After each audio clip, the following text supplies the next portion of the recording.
Video number 5, 4th of July, 2025. So let's get into this existential reality versus perceptual realities. And now that we know we're in the awakened state of consciousness, where we have the eternal cognition of life that we are, yet we are still aware that we are in a temporary world in temporary bodies for a rented amount of time, how are we going to behave?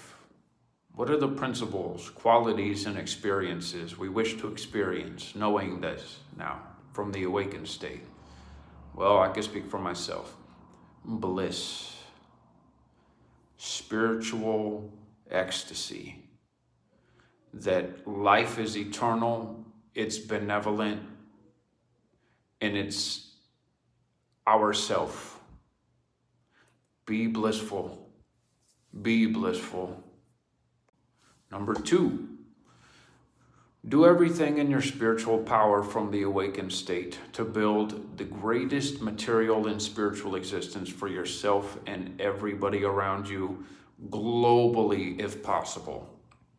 Because once you wake up and you're in the awakened state and you know life is eternal and this is just a temporary journey that we're on, naturally, you want to help other people, especially those who are suffering and don't understand that this is just a dream. They don't understand the perceptual realities versus the existential reality. How do we want to behave? Compassion for those beings that are still suffering, right? Because even though we know that suffering is an illusion, it still sucks to suffer. We've all been there. There's not a being who's ever come here who didn't suffer. We all understand the cognition of suffering. It's a binding cognition. It's a low cognition. It's a very low vibration. It's not a good reality. It's not existential reality, thank God. It's a perceptual reality, which even for them, as long as they choose to be in suffering, it will end someday. But there's also ways in which I don't want to die. I don't want to die at all, actually. I'd rather achieve the light body and leave that way, and I just might. But there are ways in which I don't want to die.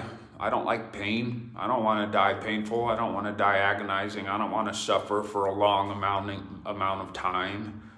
You know what I mean? Even though I'm in the awakened state and I understand that regardless of how long it takes for me to leave this body is going to be, I still ask for the mercy of the divine cosmos, who is consciousness and created consciousness, to have mercy